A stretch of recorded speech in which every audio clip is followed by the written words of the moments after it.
What's up, guys? I was just rejected after interviewing with that recruiting company 3 times. But that's okay, because honestly, prepping for those interviews and going back and forth with the scheduling with all the middlemen in between the people who were actually conducting the interview was seriously eating up my time and left me exhausted despite not actually doing anything at all. In the time that I've been away, I've been binge reading Reverend Insanity like usual and have blown through the rank 7 arc, rank 8 arc, First Fate War, and I'm currently reading through his Rebirth using Spring Autumn Cicada, which is, as far as I'm aware, the final time he uses it to go back in time. I would say each cultivation arc has a different tone between the mortal arcs, Qingmao Mountain arc, the Traveling arc, the Shan Clan arc, the Northern Plains Tribal arc, and the 88 True Yang arc. Immortal Zombie arc is frustrating for a lot of people as it's one of the first times that Fang Yuan severely loses. He's no longer handsome and is probably in one of the most set-back positions in the novel that is just salvageable enough for him not to initially use Spring Autumn Cicada to rewrite history. Still, the zombie arc is good in and of itself and holds its own, but it is quite different from the post-Sovereign Immortal Fetus arc, which pretty smoothly ties into what I'd like to title the Venerable Inheritance arcs. Before I get into the nitty-gritty though, I'd like to politely ask you to gently press the like button for the YouTube algorithm. I've taken my first break from producing videos every week and I can already see the loss in momentum in my subscriber growth, but that's not what's important really. Personally, I'd be completely satisfied with retaining my current audience and keeping everyone engaged. So with that being said, thanks for sticking with me and let's get into it.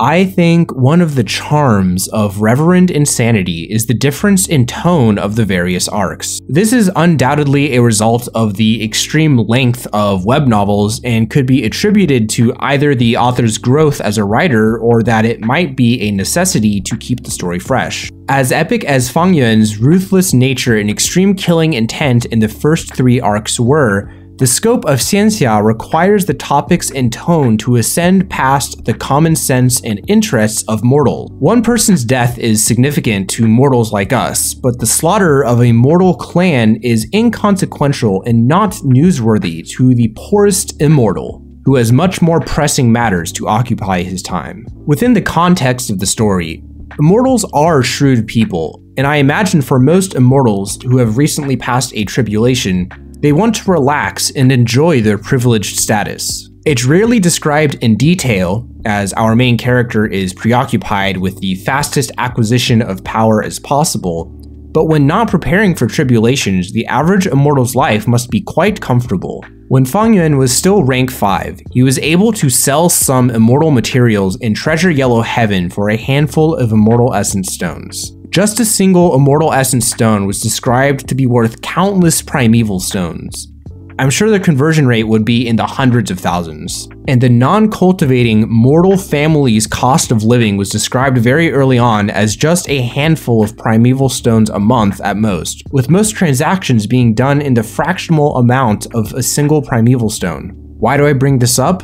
Because discounting newly ascended immortals, the vast majority of immortals could afford the nicest mortal goo house and the most delicious foods and drinks. Clearly, this does not consider teas, wines, and foods made with rank 8 immortal materials that are considered incomplete food path goo recipes, but at the mortal level, immortals can easily live in luxury and comfort, barring imminent tribulations. It's for these reasons that immortals are shrewd and try to negotiate or flee over initiating combat, and when fighting, admit defeat before fighting to the death.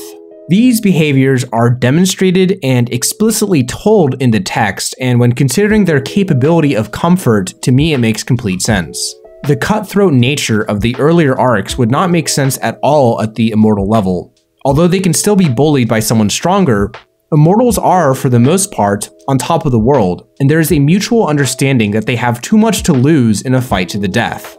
So, I completely understand the shift in tone when Fang Yuan starts interacting with immortal society. And for what it's worth, I actually liked Zombie Revival Arc. It wasn't flashy, but we got a hint of Fang Yuan's perseverance. The first real time he was at a huge loss, and although the arc started slow, we got a lot of world building. We saw the character development of Taiba Yuansheng and He Luolan, especially He Luolan's personal goals and relationships, as well as excellent development of Shadow Sect, which was hinted at as early as the Three Kings Blessed Land some 1,000 chapters ago.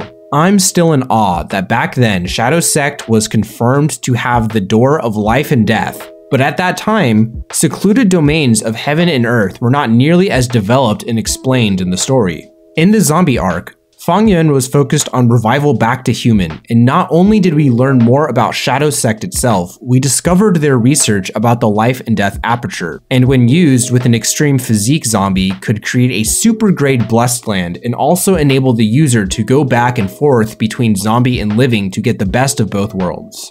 When reading this, I thought this was amazing writing, turning Fang Yuan's weakness into an advantage and an opportunity to increase the size of his blessed land. And yet, we all saw what happened. We saw the sovereign immortal aperture and the sovereign immortal body. Not only did that build off the established research, considering that the sovereign immortal body is built by using the immortal apertures of 10 zombie bodies, all possessing one of the 10 extreme physiques, but it also establishes that the research that was discovered on the life and death immortal aperture was just a fraction of the foundation of Shadow Sect and Spectral Soul Demon Venerable. However, directly after this series of events is what I would call the Dream Realm Attainment and Venerable Inheritance arc, which I have recently read through, albeit I've not read through the second Fate War just yet. So far, throughout the novel, Fang Yuan's cultivation was about getting the right goo and getting enough primeval stones to rank up quickly. The zombie arc paused his cultivation at rank 6, and after obtaining the sovereign immortal body, Fang Yuan is left nearly resourceless and relies on Lang Ya Sect to regain his footing. Once that's out of the way, the main form of cultivation is now established as using Dream Realms to reach Grandmaster and Great Grandmaster attainment realms quite rapidly. I have some grievances with this arc because Fang Yuan's ability rises so quickly that it's difficult for me to keep up with. There was a point in the arc that it mentioned that Fang Yuan had already achieved Grandmaster in Rule Path, and I was thinking to myself, I don't even remember that happening. That could have happened off screen, or that could have been described in detail, but he's gained so much that I don't even remember something that would be considered a huge accomplishment several chapters earlier. In fact, Fang Yuan becomes a Grandmaster in so many different paths that I wouldn't be able to list off his attainment realms to you. Throughout this arc, Fang Yuan starts becoming so capable that the narrator could simply say, Fang Yuan used his water path methods to achieve such. Fang Yuan used his wisdom path methods to think quickly. And personally, I'm starting to understand that from this point forward,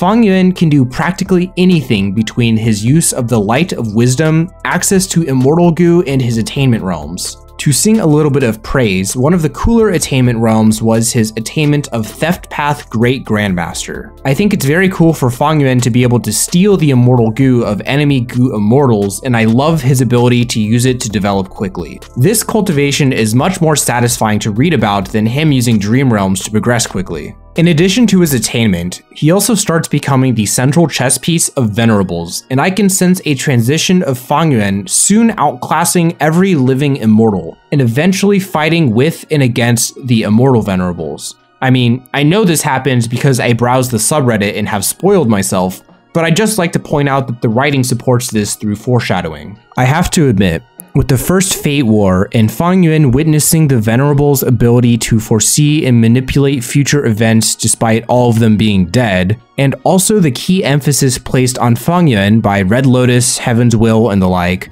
Fang Yuan transforms from a character that was originally one who fought against the odds to being a character who was chosen to become great. Similar, but admittedly not exactly the same as how Fate chose the Venerables. Fang Yuan annexes Lang Ya Blessed Land and gains the Long Hair Inheritance as well as Long Hair Ancestors' true meaning. This immediately boosts Fang Yuan's refinement path attainment level to Quasi-Supreme Grandmaster. In this inheritance, he gets a Giant Sun Immortal Venerable True Inheritance and also a Thieving Heaven Demon Venerable True Inheritance. In addition to this, Fang Yuan explores the Stone Lotus Islands in the River of Time and inherits Red Lotus's true inheritance, and even learns that he was literally chosen by Red Lotus Demon Venerable to be his inheritor in 2 different timelines, where Fang Yuan even gets the legendary Regret Goo from a Paradise Earth Immortal Venerable inheritance as well. Learning about the story of Red Lotus was very interesting. He was definitely an extremely mysterious Demon Venerable, and was able to mimic the effects of fate using his Supreme Grandmaster Time Path abilities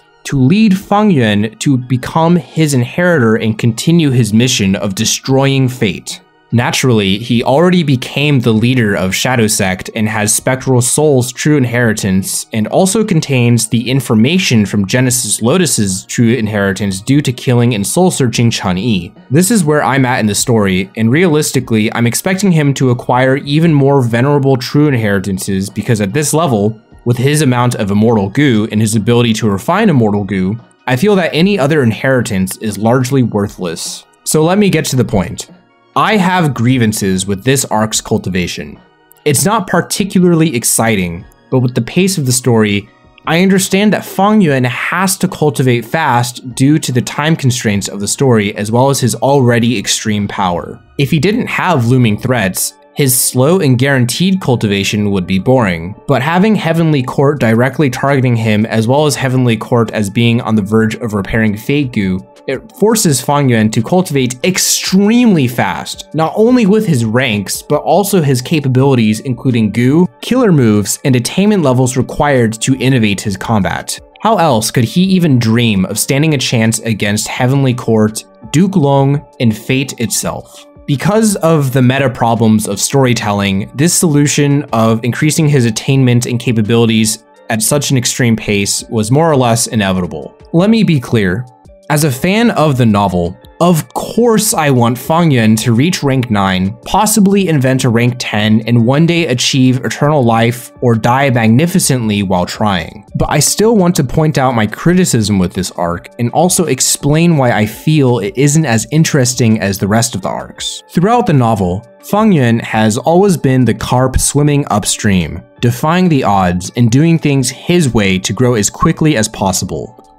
It used to be a story of a cruel world, the struggle of survival, and the hypocrisy of humanity and those who claim to be righteous. However, with the revelation of fate and Fang Yuan's growing importance in the Demon Venerable's plan to eradicate fate and take down Heavenly Court, we start to see that Fang Yuan wasn't the person who we thought he was. He wasn't just some transmigrator who beat the odds, rebirthed, and conquered the cruelties of life on his own. He was supported in secret by fate itself. The continual success of reversing time and changing history, as well as his fortuitous encounters in his previous life, all pushed him in the direction of thwarting Spectral Soul's revival, which was exactly Heaven's Will's plans. Fang Yuan still defied fate in the end, and took Spectral Soul's gains for himself, but even later, the events of the future were still manipulated by Red Lotus, who orchestrated the world's future events to ensure Fang Yuan became his inheritor.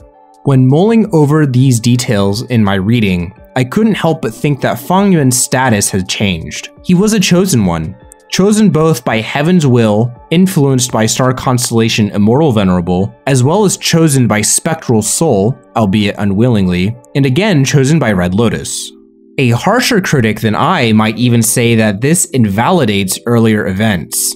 Fang Yuan never faced any real danger in the first place, and in fact, was all along a similar existence to Ma Hongyun, a person destined for greatness. But here's why that take is wrong. When considering these events, Fang Yuan ended up being a chess piece all along. He was fated for greatness after all, but let's consider why. Fang Yuan lived an arduous life in his first 500 years. We know this, and Heaven's Will manipulated his fortuitous encounters and gave him the Spring-Autumn Cicada to thwart Spectral Soul's revival. Fang Yuan didn't know this though, and from his perspective, before the discovery of Heaven's Will and fate, Fang Yuan was truly fighting for his own life, his own survival, and his own goals. When rebirthing back to Qingmao Mountain, he acted in his own interest, and even though it was orchestrated by divine and supernatural powers, his experiences, emotions, decisions, and choices along the way were entirely his own. His personal life experience from his own perspective will always be real, even if the events were set up from the start. Fang Yuan is Fang Yuan no matter what. His actions and decisions were and always have been entirely his own. Fang Yuan was not forced into making any of his decisions. Heaven's will and the Venerables simply chose him because he was the most capable person to serve their needs. This, in my opinion, is likened to the profundities of human path. Even if a revelation occurred in your life, where your entire view of the world was flipped upside down, if you had never known the greater picture, what was real to you would have been the same until the day you died. No matter what, your experiences in life are yours, even if you live your entire life in an illusion. Even if you discover that illusion, the feelings that you had, the highs and the lows were real to you, and that can never be taken away. For these reasons, Fang Yuan's life struggles and achievements are in no way invalidated because they aligned with someone else's plan. Fang Yuan was not fated for greatness just like Ma Hongyun. His practical attitude and unwavering perseverance made him the only person capable of becoming the executor of Heaven's will and the inheritor of the Venerables. With that being said, I am interested to see the future arcs when Fang Yuan becomes a Refinement Path Venerable, as it's still considerably more interesting in Fang Yuan discovering the profundities of the universe on his own instead of just power leveling. However, I have to cover my ass and say that I do understand that Fang Yuan's way is the path of most effectiveness, and using dream realms to raise attainment levels as well as plundering venerable inheritances is simply the most effective way to cultivate. I'm just excited for the future to see what he comes up with and does next. Thanks to everybody who watched towards the end. One last friendly reminder to like the video, since I assume that if you're still here, you did enjoy the video. Also, I have a Discord server as well as a Minecraft server we can all play on if you guys are interested. Links are in the description. I hope to see some of you later on Minecraft. But that's all I've got for you guys today. I am the Content Savant. Thank you for watching and have a wonderful day.